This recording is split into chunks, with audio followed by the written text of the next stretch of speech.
Friends, அஸ்ஸலாமு அலைக்கும். Mehraj recipes. இன்றைக்கி பார்க்க போகிறது என்னுடைய அம்மா வீட்டில் எனக்கு இருக்கிற பங்கை பற்றி தான் பார்க்க போகிறீங்க. வாங்க வீடியோக்குள்ளே போகலாம். என்னை பற்றி தான் மோஸ்ட்லி நானும் எங்கள் அக்காவும் மட்டும்தான் எங்கள் அம்மாவுக்கு குழந்தைங்க. அதனால் எனக்கும் எங்கள் அக்காவுக்கும் இந்த வீட்டில் பங்கு இருக்குது. அதில் நான் முன்னாடி ஒரு வழி விட்டுட்டு படிக்கட்டு விட்டுட்டு அதுக்கப்புறம் கட்டியிருக்கேன். கட்டினது ஒரு 10 வருஷம் இருக்கும் கட்டி. 3 வருஷம் தான் அங்கே இருந்தேன். அதுக்கப்புறம் இருக்கலை நான். ஏன் 3 வருஷத்தில் நான் வெளியில் வந்துட்டேன்னா, பக்கத்துலேயே எங்கள் இரும்பு கடை ஒன்று இருக்குது. அதுலேருந்து நிறைய டஸ்ட்டு வரும். எனக்கு ஒத்துக்காமல் இருந்துச்சு. டஸ்ட் அலர்ஜி மாதிரி ஆயிடுச்சு. அதனால் நாங்கள் வெளியில் வந்துட்டோம். ஏன்னா அவங்களுக்கும் நம்ம தொந்தரவு கொடுக்கக்கூடாது, பக்கத்தில் இருக்கிற மற்றவங்களுக்கும் இடைஞ்சலாகவும் இருக்கக்கூடாதுன்ட்டு நாங்கள் வந்துட்டோம். தாயா பிள்ளையா பழவிட்டு எதுக்கு வம்பு அப்படின்ட்டு நாங்கள் வந்துட்டோம். வேறு வீட்டில் இப்போ இருக்கோம். இருந்தாலும் இந்த வீட்டை நான் முதல்ல என்னுடைய ஜுவல்ஸு அப்புறம் கொஞ்சம் கடன் வாங்கி தான் கட்டினேன். 10 வருஷத்துக்கு முன்னாடி உள்ளது சொல்கிறேன். அப்படி கட்டும் போதுக்கு என்னால் அங்கே சரியான ஆள்கிட்ட கொடுக்காம அந்த ஆளை ஏமாற்றிட்டு எனக்கு 3 lakhs மேலே ஏமாற்றிட்டாங்க. ஏன்னா நான் கடன் வேறு வாங்கியிருந்தேன். 2வது இந்த வீடு கட்டுறதுக்கு பத்திரம்லாம் போடுவாங்கள்ல, அந்த மாதிரி போட்டு கான்ட்ராக்டரில் தான் விட்டிருந்தேன். கான்ட்ராக்டரில் விட்டவன் சரியாக எனக்கு முடிச்சு கொடுக்காம ருபீஸ் மட்டும் எடுத்துக்கிட்டு போயிட்டாங்க. அதனாலே எனக்கு லாஸ் ஆயிடுச்சு. அதுக்கப்புறம் படிக்கட்டு பக்கம் என்ன பண்ணிட்டாங்கன்னா, என் பக்கம் வர வேண்டிய செவரை பீமு இதெல்லாம் போடாமல் வேறு பக்கம் அந்த சைடு எங்கள் அக்கா வீட்டு சைடு போட்டு விட்டாங்க. 3 பீமையும் அந்த செவர் எழுப்பி எனக்கு பீம் இல்லாமல் போயிடுச்சு. இனிமேட்டு நான் தளம் போட்டு மேல் வீடு கட்டணுன்னா அது முடியாத காரியம். கீழே இருந்து இனிமேட்டு மறுபடியும் ஆரம்பித்து எடுக்கணும். அதுக்கு இப்போ ரொம்ப 1.5 லட்சம் 2 லட்சத்துக்கு மேலே செலவாகும். அதனால் இப்போதைக்கு கையை வைக்கலை. நான் இப்போதைக்கு வாடகைக்கு தான் விட்டிருக்கேன். சுற்றி ஒன்று ஒன்றா செய்யணும். இப்போ கூட கடன் வாங்கி தான் கொஞ்சம் கொஞ்சமாக ரிப்பேருங்கெல்லாம் செஞ்சுக்கிட்டு இருக்கேன். எல்லா பெண்களுக்கும் நகை போடணுன்னு தான் ரொம்ப ஆசைப்படுவாங்க. நான் அப்போ நகையை விற்றுட்டு எப்படியாவது என் வீடை கட்டிடணும் அப்படின்ட்டு கட்ட தான் ஸ்டார்ட் பண்ணேன். ஆனால் யாருடைய ஹெல்ப்பும் எனக்கு இல்லை.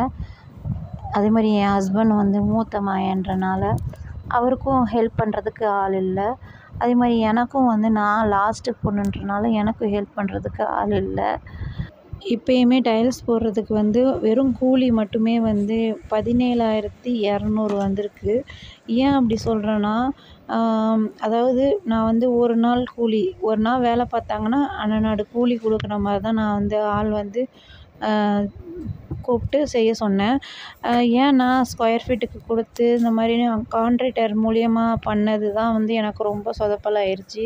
ரொம்ப காசுமே எனக்கு லாஸ் ஆயிடுச்சு. உங்களுக்குமே வீடு கட்டுறதா இருந்தீங்கன்னா உங்கள்கிட்ட கை காசு இருந்தால் அதுவுமே அதேமாதிரி கடன் வாங்கினாலும் அது ரிலேட்டிவாக இருந்தாலும் யார்கிட்டையா இருந்தாலும் கையில் காசாக வாங்கிக்கோங்க. வெறும் இந்த நகை கொடுக்குறது, அந்த நகையை மறுபடியும் நீங்களே வாங்கி கொடுத்துருங்க அப்படின்னு சொல்கிறது, அந்த மாதிரிலாம் தயவு செஞ்சு வாங்காதீங்க. ஏன்னா நம்ம வாங்கும் போதுக்கு நகை ஒரு விலையாக இருக்கும், அதே மாதிரி அவங்களுக்கு வாங்கி கொடுக்கும் போதுக்கு ஒரு விலையாக இருக்கும். அதனால் நம்மளுக்கு தான் ரொம்ப லாஸ் ஆகும். அந்த மாதிரி தப்பை செய்யாதீங்க. இந்த வீடை கட்டுறதுக்கு நான் ரொம்ப நிறைய வேலை பார்த்துருக்கேன். கடனை கட்டி அதை சரி பண்ணுறதுக்கு என் பொண்ணோடலாம் நான் இருந்ததே கிடையாது. நான் அவளோட டைம் அவளுக்கு கொடுக்கணுன்னுலாம் நினச்சிருக்கேன். ஆனால் அதெல்லாம் முடியாத காரியமாக இருந்துருச்சு. ஏன்னா பையனை எங்கள் மாமியார் வீட்டில் இருக்கும்போது எங்கள் மாமியார் கையில் தான் வளர்ந்தான். பொண்ணு என் கையில் நாங்கள் தனியாக இருந்தோம். அப்போ அவளை விட்டுட்டு நான் வேலைக்கு போகிற சூழல் இருந்துச்சு. அவள் எங்கள் வீட்டில் கீழே தான் இருப்பாள். அம்மா மேல் வீட்டுக்கு கூப்பிட்டா கூட போகமாட்டா, ஒத்தையிலே இருந்துக்குவா. அப்படிலாம் அவதிப்பட்டிருக்கோம் நானும் என் பசங்களும்.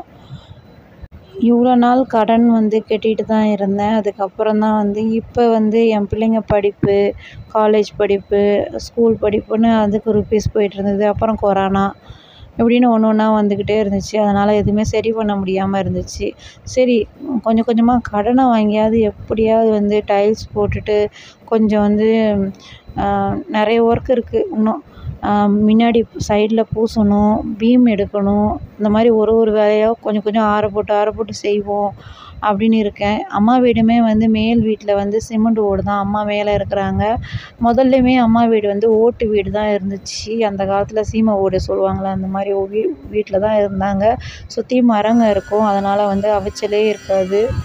அம்மா வந்து முகத்தாட்சினை பார்த்து பக்கத்தில் எங்கள் நண்ணியும் இடத்துக்கு, அதாவது ஒருத்தவங்களுக்கு வந்து கையெழுத்து போட்டு கொடுத்தாங்க. ஆனால் எங்கள் நன்னிக்கிட்டேயோ எங்கள் அம்மாக்கிட்டேயோ அந்த ருப்பீஸ் வரவு கிடையாது. ஆனால் வந்து எங்கள் அம்மா வந்து அறியாமையில் வந்து கையெழுத்து போட்டாங்க. அது எவ்வளோ இடம்னு கூட கணக்கு பார்க்காம அவ்வளோ இடம் வந்து போயிடுச்சு எங்கள் இடம். அதை ஒன்றும் பண்ண முடியாது. இப்போ எங்கள் அத்தாவுமே சொல்லியிருந்தாங்க கேஸ் போட்டு அதை வாங்கிடலான்னு. எங்கள் அம்மா விடுங்க, அதெல்லாம் வேண்டாம் அப்படின்னு சொல்லிட்டாங்க. அதோட விட்டாச்சு. அந்த இடமும் போயிடுச்சு எங்கள் கையை விட்டு. இப்போ இருக்கிற இடத்துல நானும் எங்கள் அக்காவும் வந்து எங்கள் அக்கா வந்து ஒரு ரூம், ஹாலு, கிச்சனு, அட்டாச் பாத்ரூமோட பின் பக்கத்தில் வந்து மேலேயும் கீழேயுமா கட்டிட்டாங்க. அல்ஹம்துலில்லாஹ். இப்போ வந்து நான் தான் வந்து மேலே வந்து இன்னும் தளம் போடணும். அதுக்கும் பீம் எடுக்கணும். அதுக்கு மேலே வந்து ரெண்டு மாடியாக கட்டணும். இன்ஷா அல்லாஹ் கட்டிட்டு அதுக்கப்புறம் தான் நான் வரதா ஐடியா. இப்போதைக்கு நான் வந்து அந்த வீட்டுக்கு வந்து நான் போகமாட்டேன். ஏன்னா ரொம்ப தூசி வரும். 2வது வந்து வண்டி வைக்கிறதுக்கு இடமே கிடையாது. அந்த கீழே மட்டும் எப்படியாவது வந்து வண்டி வைக்கிறதுக்கு இடம் பண்ணணும். பண்ணால் மட்டும்தான் அந்த வீட்டுக்கு போக முடியும். அப்படி இல்லைன்னா வெளியே தான் நாங்கள் இருந்தாகணும். ஏன்னா ஒரு ரூம் எங்களுக்கு பத்தாது இல்லையா. மேலே வந்து வீடு ஒரு ரூம்பு, ஹாலு, கிச்சனுன்னு போட்டால் மட்டுமே இருக்க முடியும். அதுக்கும் மேலே பெட்ரூம் போட்டால் மட்டும்தான் இருக்க முடியும். அது போடாமல் எதுவுமே பண்ண முடியாது. இப்போதைக்கு கையை வைக்கிறதா இல்லை. ஏன்னா ருப்பீஸ் வந்து நம்மக்கிட்ட அவ்வளோ அமௌண்ட் இல்லை. இப்போயே வந்து இது 45க்கு மேலே ஆயிடுச்சு. நான் 20க்குள்ளே முடிச்சிடணும் அப்படின்னு தான் நினச்சேன். கடன் வந்து அதிகமாகிடுச்சு. இப்போ இதை கட்டி முடிக்கிறதுக்கே எவ்வளோ நாள் ஆக போகுதுன்னு தெரியல. ஆனால் நிறைய பேர் நான் ரொம்ப பணக்காரியாக இருக்கேன், வசதியாக இருக்கேன் அப்போல்லாம் நினச்சிக்கிட்டு எங்கள் அம்மா கிட்டலாம் சொன்னாங்களாம். அதெல்லாம் உண்மை கிடையாது. பார்க்குறதுக்கு வேணால் அப்படி இருக்கும். கஷ்டப்பட்டு தான் கொஞ்சம் கொஞ்சமாக முன்னேறிக்கிட்டு மேலே வந்துக்கிட்டு இருக்கோம். மேலே வரும்போதுக்கே அது இதுன்னு கொரோனா, நோய் நொடின்னு ஏதாவது வந்து அப்படியே கீழே தள்ளி விட்டுருது. அப்புறம் மறுபடியும் ஏற பார்க்குறோம். இப்படியே தான் இருக்குது லைஃபு. நிறைய பேருக்கு சொல்ல வேண்டியது என்னென்னா, நான் இதுலேருந்து என்ன சொல்கிறேன்னா, ஒரு வீடு கட்டுறீங்களா, கட்டும்போதுக்கு நீங்களே வந்து பார்த்து பொருளை வாங்கி போட்டுட்டு கூலியை கொடுத்து, இன்றைக்கி கூலி இவ்வளோன்னு கொடுத்து நீங்கள் வந்து ஆளை கூப்பிட்டு செய்யணும். கான்ட்ராக்டர்கிட்ட விட்றது முற்றிலும் வந்து என்னை பொறுத்த வரைக்கும் தப்பு. ஏன்னா அவங்க வந்து நல்ல பொருளை போடுறேன்னு சொல்லிட்டு குவாலிட்டி இல்லாத பொருள், குவாலிட்டி இல்லாத மண், சிமெண்ட்டு இதெல்லாம் போட்டு நம்மளுக்கு வீடை கட்டி கொடுப்பாங்க. அது வந்து ரொம்ப நாள் வந்து நீடிக்காது. இப்போ நான் வந்து உண்மையிலே சொல்லணுன்னா பார்த்து நல்ல தண்ணியில் தான் வந்து கட்டினேன். போர் வாட்டரில் ஃபுல்லாக வந்து செய்யவே கிடையாது. அதனால் கொஞ்சம் விரிசல்லாம் வந்து இல்லாமல் இருக்கும் வீடும். இப்போயுமே நான் அதிக கூலி தான் கொடுத்துருக்கேன். ஏன்னா அப்போ தான் சீக்கிரம் வேலை நடக்கும் அப்படின்னு. இதுலேயுமே சில சொதப்பல்கள் இருக்க தான் செய்யுது. மாதம் ரெண்ட்டும் வந்துக்கிட்டு தான் இருந்துச்சு. இப்போ மாதம் ரெண்ட் வந்துச்சோ இல்லையோ, அதை விட அதிகமான செலவு தான் இப்போ அந்த வீட்டுக்கு ஆயிருக்கு. அதேமாதிரி வரி வரும். நான் அம்மா எல்லாம் ஷேர் பண்ணி தான் கட்டிக்குவோம். அதுக்கப்புறம் வந்து இப்போ வந்து பாத்ரூமில் வந்து போடுற ஐடியாவே இல்லாமல் இருந்துச்சு. அதுக்கப்புறம் நானே வாங்கி கொடுத்தோம் டைல்ஸ் வாங்கி கொடுத்து கூலி கொடுத்து பண்ணிட்டோம். ஏன்னா 3 அடிக்கு வந்து தான் வைக்க முடிஞ்சிச்சு. நான் ஃபுல்லாக வைக்க சொன்னேன். கிச்சனுக்குமே வந்து நான் வந்து கிச்சன் மேடைக்கு மட்டும் போடணும்னு சொன்னேன். அவங்க வந்து அப்புறம் வந்து மறுபடியும் வாங்க சொன்னாங்க. சுற்றி வாங்கி கொடுத்துட்டேன்.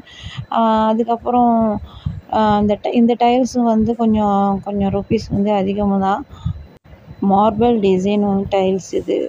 நல்லா அப்படியே பளீர்னும் இருக்கும், யூனிக்காகவும் இருக்கும்ன்ட்டு வாங்கிட்டேன்.